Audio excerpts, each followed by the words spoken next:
Nobody wanted to hear Ethan Crumbley, but now we're hearing about him tonight. Welcome back to the second half of the show. That's right, you guys heard it right. We're talking about Ethan Crumbley again. The whole reason why is because he's just days ago, I think a few days ago, he was back in court.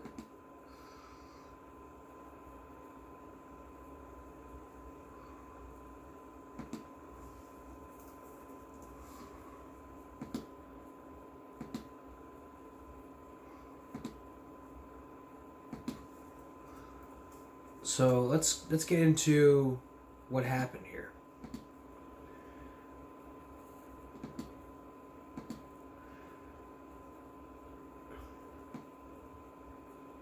Let's get into the very list of what happened. So right now, the Oxford School District plans to distribute $2 million to victims of the shooting. This was 2 days ago.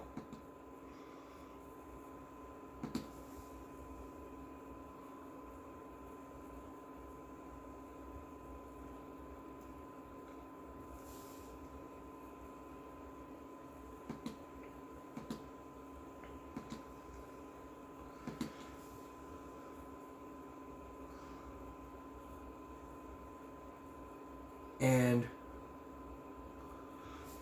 so right now, let's talk about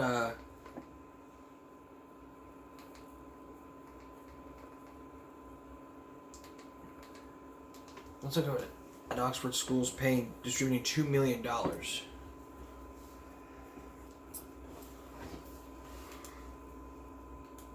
$1 worth of donations. Now in February, Alicia, that's right. The National Compassion Fund is managing the $2 million worth of donations. Now in February, they sent out a plan limiting payments to students and staff who were very close to where the shooting occurred. Now, under that plan, people who helped bloodied shooting victims who were coming out of the building, as well as people who were close or farther away, rather, from where the shooting occurred, could be excluded from that plan. This money is a gift. It is not anything that anyone has a legal claim to. And Jeff Dion with the National Compassion Fund says his job is to take good care of that gift and distribute it fairly. An 11-member steering committee comprised of local people is helping Dion with that.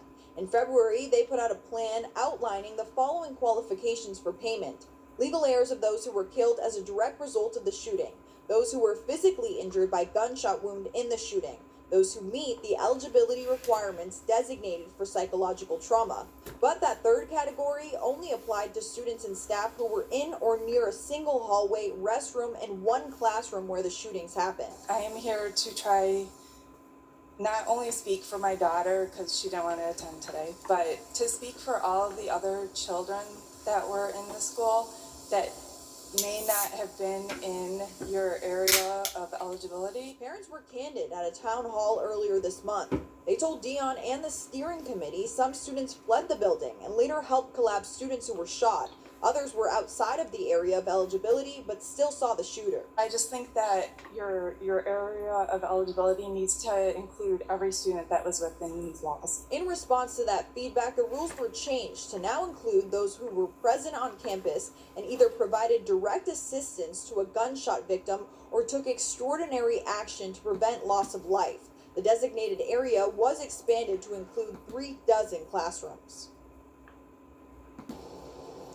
The deadline for applications is on May 6th, and we're told the steering committee will finalize who's going to get that money on June 13th, and then the money will actually start going out on June 17th. I'm Alex Bozarjian reporting for 7 Action News. All right, thank you for that update, Alex. So many people want to keep up to date on what's happening there. And we'll also keep you up to date here. Now let's go to Ethan Crumbley. 6 days ago, he was back in court. Let's take a look. Do yourself a favor.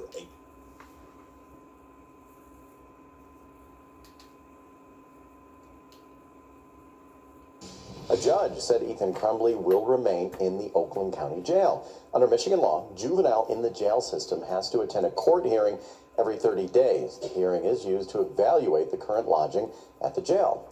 Deborah McElvey is the suspect's guardian. She says they are working on a program for schooling. It would give Crumbley a chance to earn a high school diploma or GED. Last month during court, it was noted the suspect was given an iPad to do Khan Academy, but according to the prosecutor, he spent time on email and playing games. The earliest implementation of anything cannot occur until he is 16, and he will be 16 at the end of April.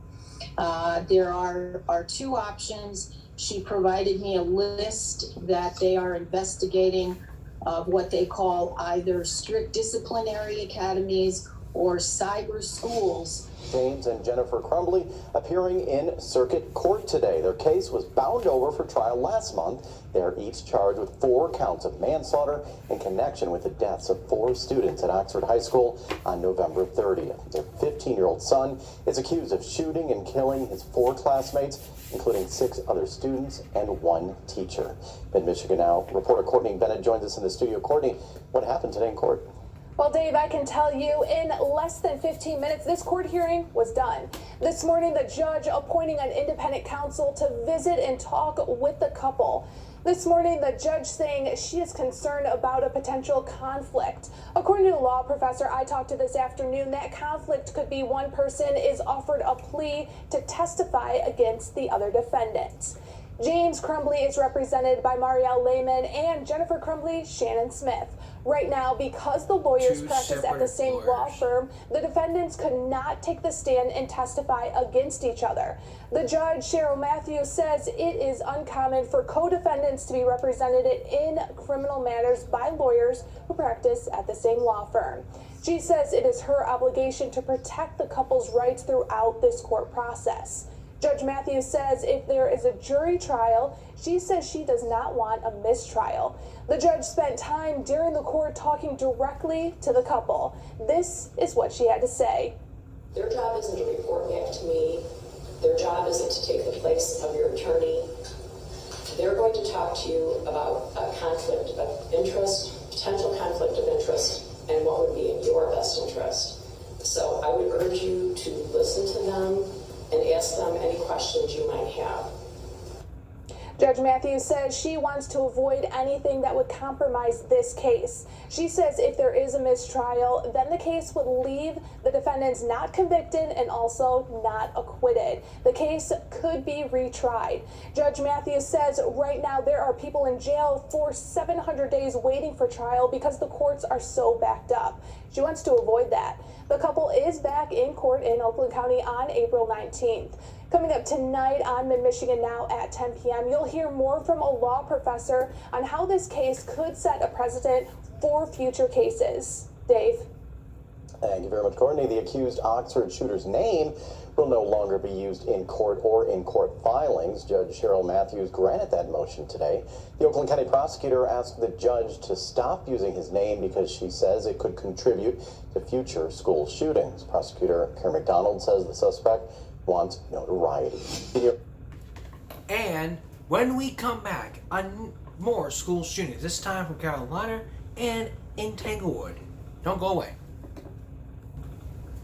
Up front tonight, more school shootings.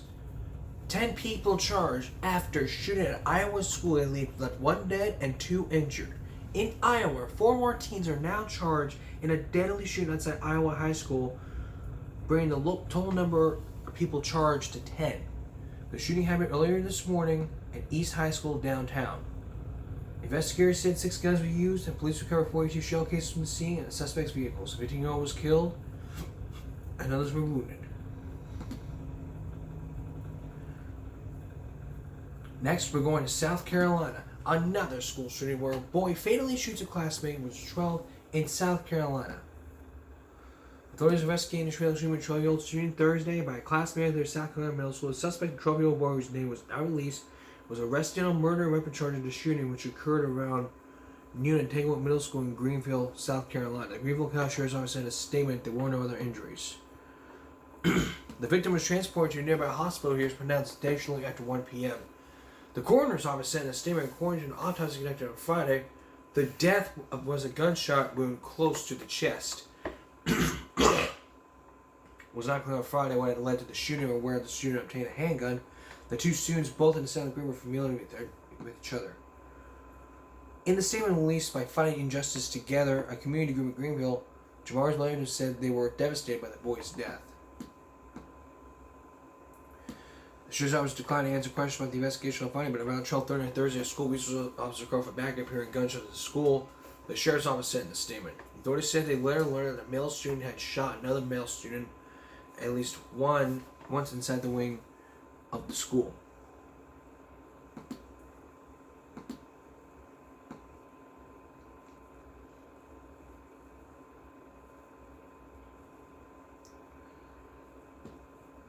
That's another school shooting. Now, there's another one.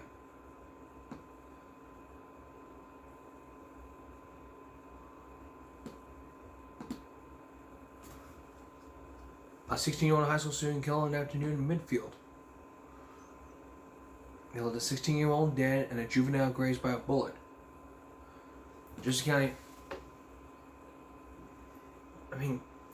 The Jefferson County Coroner's Office identified the victim as Steve Terrace Stubbs. Shooting happened Wednesday afternoon at a red light near Bessel Superhighway Warriors just before 2:30 p.m. when a barrage of gunfire. Shots were fired from one vehicle to another, killing a 16-year-old, wounding the other boy. The surviving victim, 14, was taken to the Children's of Alabama. Police are asking the information called Midville Police, but look at all this. We hear more about school shootings. But according to gunviolencearchive.org, look at this. March 27th, 3 days ago, Louisiana, New Orleans, 2 killed, 2 injured. The 26th, Ohio, California, 2 school shootings at the same time, 0 killed, 4 injured.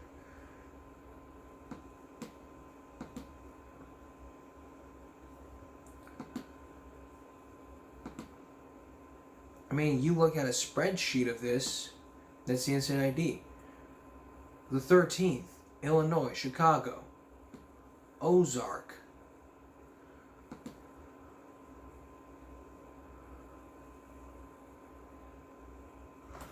All these shootings happening, 2 in one day, 2 in New Jersey.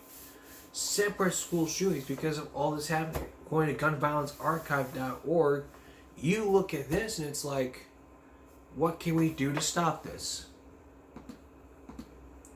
Which brings us to what happened. Imagine planning an April Fool's prank, and when you realize that it wasn't a joke. Just 23 hours ago, 4 disastrous pranks from school shooting to volcanic eruption.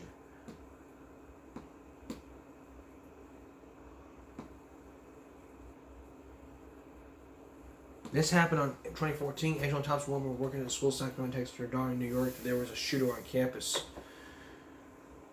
Timon's daughter called 911 and the police rushed to the spot only to find that it was a prank, according to New York Daily. The woman was arrested and charged for breaching peace and disturbing the school, according to the report.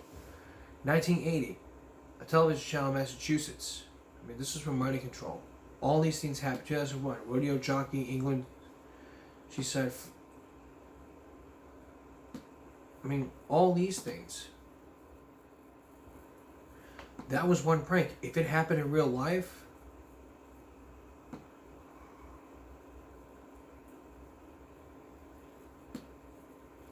then all of a sudden, bam. And just hours ago, they had a lot of pranks. So, to review, you had allowed them to partake of the cake, school for sale, what's the task, who's your favorite student, air horner on the table, the flux test, water bottle pulling jelly line, schoolyard smackdown, math the entire class for tip work, make pinball holes every dinner and cupboard. That's some of the pranks we haven't even covered. So, if you're looking for pranks for seniors, okay. But I don't recommend you do it because severe injury. When we return, there are more school threats happening this year. Don't go away. 2 new threats. KSLA 12. In Shreveport, Louisiana, a 16-year-old and a 17-year-old are behind bars following 2 threatening social media posts. After 4 p.m. on Thursday, March 31st, which was 2 days ago, a school resource officer was alerted about a post on social media threatening the school at Z.E. Bird High School, according to the sheriff's office.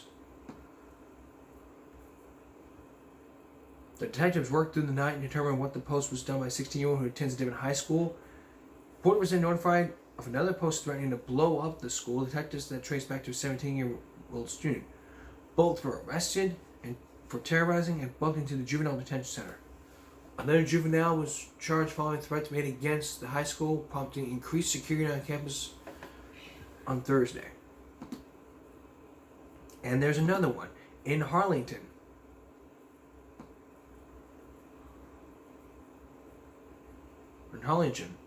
A person accused of making a bomb threat against high school in Harlingen is in custody. It's unclear which high school the threat was directed towards. 9:30 a.m. they made him aware of a bomb threat towards one of the high schools. Investigators tracked down the person who made the threat, and the person was being detained. The Harlingen Police Department takes all bomb threats seriously, regardless of it was meant to be a joke.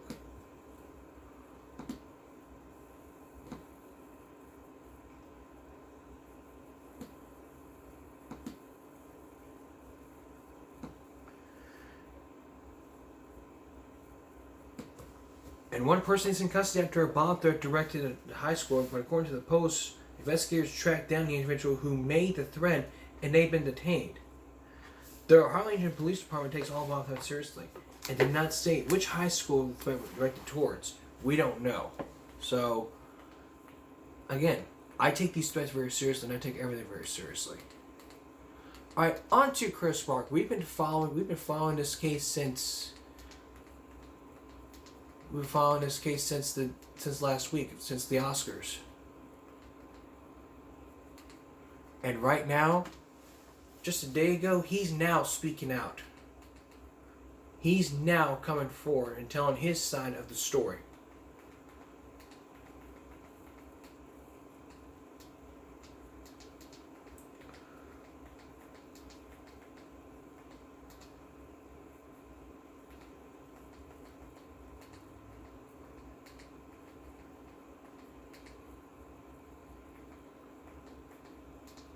So after that apology, Chris Rock is now speaking out for the very first time. He breaks his silence after what happened. Let's take a look.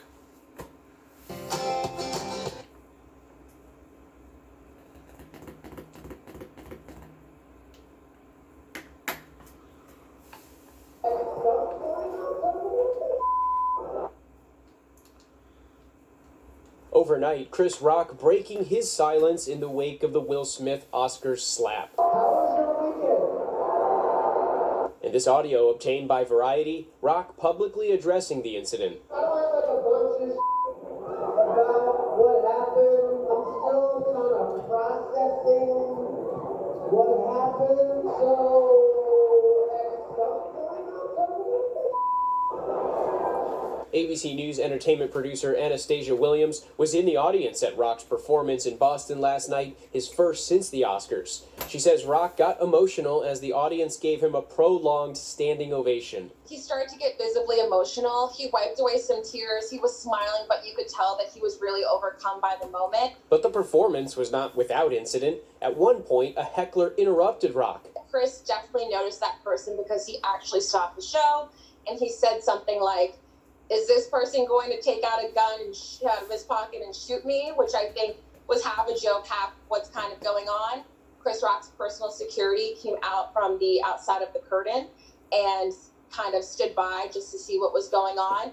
The person was escorted out, and Chris went right back into joke telling. In this video, you can see the suspect lashing out at police outside the theater before he's taken into custody. Meanwhile, the Academy of Motion Picture Arts and Sciences now revealing that Smith was asked to leave the Oscars after he slapped Rock, but he refused. The Academy now apologizing to Rock, saying, "Mr. Rock, we apologize to you for what you experienced on our stage, and thank you for your resilience in that moment."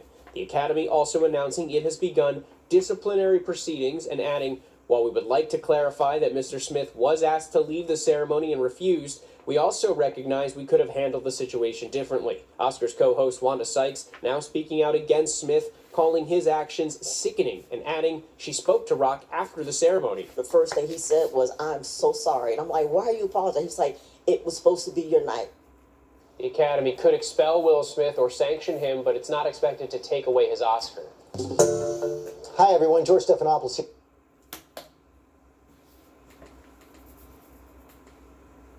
I mean, if you watch the whole 6-minute video, you would understand why he did that. Because he talked about his wife. But a lot of issues are happening with this. That's not the, like I said, that's not the way to solve problems. Now on to a story about amusement park rides. You may have heard about this 14-year-old that died in an amusement park ride because it was too heavy. But was the 14-year-old who died in an amusement park too heavy? Well, let's take a look. Oklahoma is a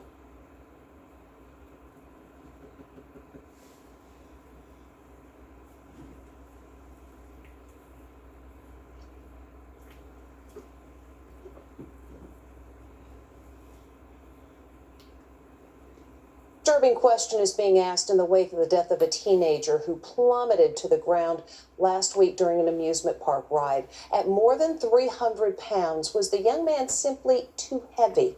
Here's Amber Cogliano. Was he too big for the ride? Tyree Sampson, the gentle giant who plunged to his death at an amusement park in Orlando, weighed around 325 pounds and stood 6'5".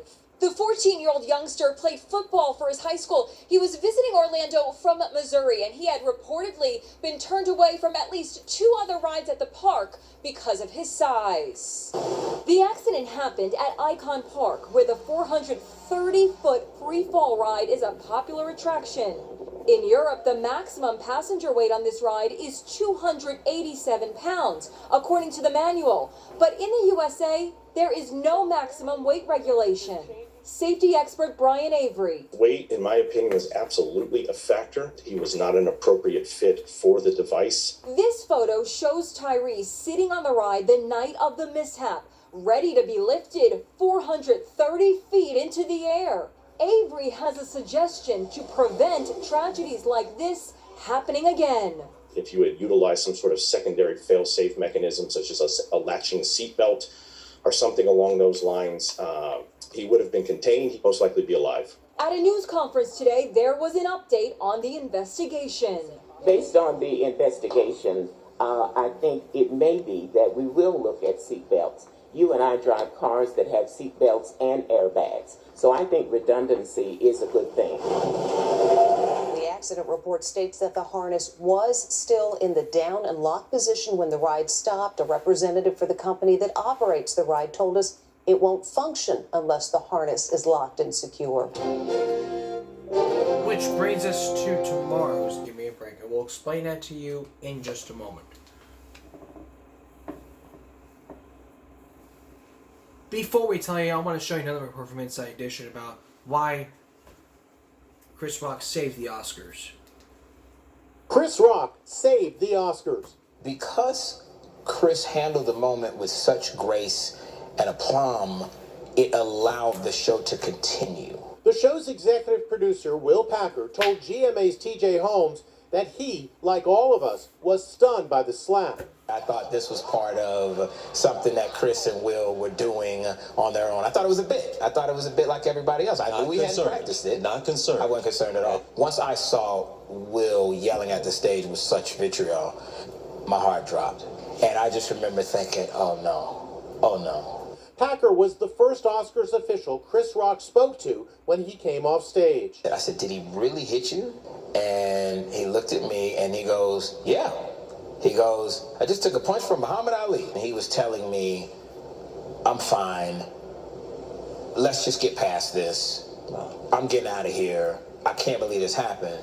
The LAPD showed up within minutes, and and were prepared to haul Smith away in handcuffs. They were saying, this is battery. We will go get him. We are prepared. We're prepared to get him right now. You can press charges. We can arrest him. As they were talking, Chris was, he was being very dismissive of those options. He was like, no, I'm fine. He was like, no. The leaders of the academy were preparing to throw Smith out of the theater, but Packer says he talked them out of it. They were about to physically remove Will Smith. And I said, Chris Rock doesn't want that. Rock has made it clear that he does not want to make a bad situation worse. So Smith stayed, and the show went on, but the mood in the theater was like ice. What happened to the energy in the room? Sucked completely out of it. It was like somebody poured concrete in that room. It sucked the life out of that room, and it never came back. Packer says everyone was hoping that Smith would redeem himself in his speech after winning Best Actor. We were hoping that he would make it better, that he would stand on that stage and say what just happened minutes ago was absolutely and completely wrong. Chris Rock, I'm so sorry. Please forgive me. That's what I was hoping for. But that did not happen.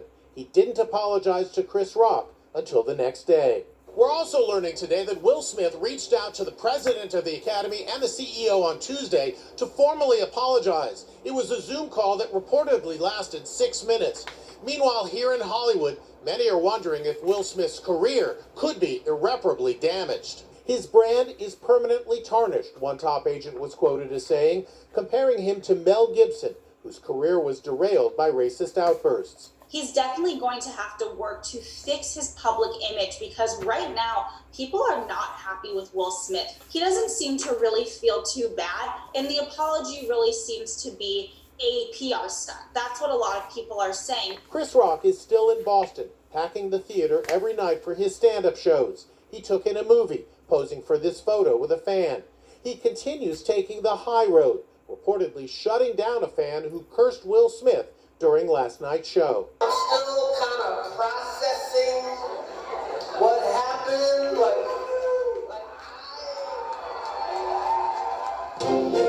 So that's the latest. Now, coming up tomorrow, since we talked about that injury that happened, you're going to meet a woman from back in 2001 who spoke to Dateline about amusement park rides and why she changed the law and saying all states have to mandate that they report the accidents. Why couldn't Florida? Because they're exempt from that loophole. We'll tell you about that on Give Me Break Saturday. That's all visitors to Give Me Break Friday. Second half of Give Me Break Friday going into Saturday. We'll see you again tomorrow for Give Me a Break Saturday. For all of us here, Give Me a Break and YouTube.